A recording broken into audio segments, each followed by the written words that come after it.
మనందరికీ తెలిసిందే బొర్రబండలో ఒక దుర్ఘటన జరిగింది. అందులో ఒక వ్యక్తి చనిపోవడం కూడా జరిగింది. దాని మీద పోలీస్ వాళ్ళు కూడా కంప్లెయింట్ తీసుకొని విక్టిమ్ ఫ్యామిలీతో కంప్లెయింట్ తీసుకొని ఆ కంప్లెయింట్‌ని ఎఫ్ఐఆర్ కింద కన్వర్ట్ చేయడం కూడా జరిగింది. నాకు తెలిసి రేపు మాపు పోలీస్ వాళ్ళు ఇన్వెస్టిగేషన్స్ కూడా మొదలుపెడతారు. ఇప్పటి వరకు అలిగేషన్స్ మీద సఫిషియెంట్ ఎవిడెన్స్ వాళ్ళకి దొరికితే గనక వాళ్ళు ప్రొసీడ్ అవుతారు.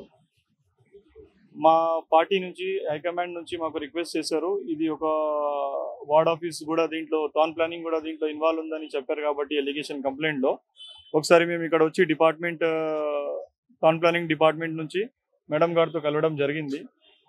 కలిసి వాళ్ళకి దీని మీద ఒక ఇన్ఫర్మేషన్ కానివ్వండి, లేకపోతే ప్రిలిమినరీ ఒక రకంగా ఇన్ఫర్మేషన్ అడగడానికి వచ్చినాము. ఎందుకంటే ఇది ఆల్రెడీ కేసు అయింది కాబట్టి పోలీస్ వాళ్ళు దీని మీద పూర్తి స్థాయిలో విచారణ చేస్తారు. కానీ మేము పార్టీ తరఫున పార్టీ హైకమాండ్ మాకు చెప్పింది కాబట్టి ఇక్కడ వచ్చి ఇన్ఫర్మేషన్ అడగడం జరిగింది. ఇన్ఫర్మేషన్ ద్వారా ఆ వ్యక్తి చనిపోయిన వ్యక్తికి కంప్లైంట్ అనేది సప్తగిరి అనేది మేడం గారు చెప్పారు. ఆ కంప్లైంట్ కాపీ కూడా చూడడం జరిగింది.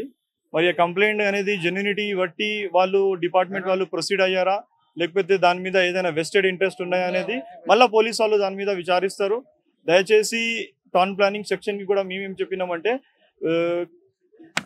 లాస్ట్ 3 నెలల క్రితం నుంచి ఒకవేళ నోటీసెస్ జనరేట్ అయినాయి, ఒకవేళ నోటీసెస్ క్లోజర్ అయినాయి, దానికి క్లోజర్ అవ్వడానికి కారణము సఫిషియెంట్ డాక్యుమెంట్ ఏమైనా సబ్మిట్ చేసి క్లోజ్ చేశారా, లేకపోతే విల్ఫుల్లీ క్లోజ్ చేశారా, లేకపోతే నోటీసెస్ జనరేట్ చేయడానికి కూడా ఏదైనా సఫిషియెంట్ బేస్ మీద జనరేట్ చేశారన్నట్టుగా మేడం గారికి అడిగినాము. తను ఏం చెప్పారంటే హయ్యర్ అథారిటీస్ని అడిగి ఒకవేళ మీకు డేటా కావాలన్నా కూడా రేపు మాపు మాకు డేటా ఇస్తామని కూడా చెప్పారు.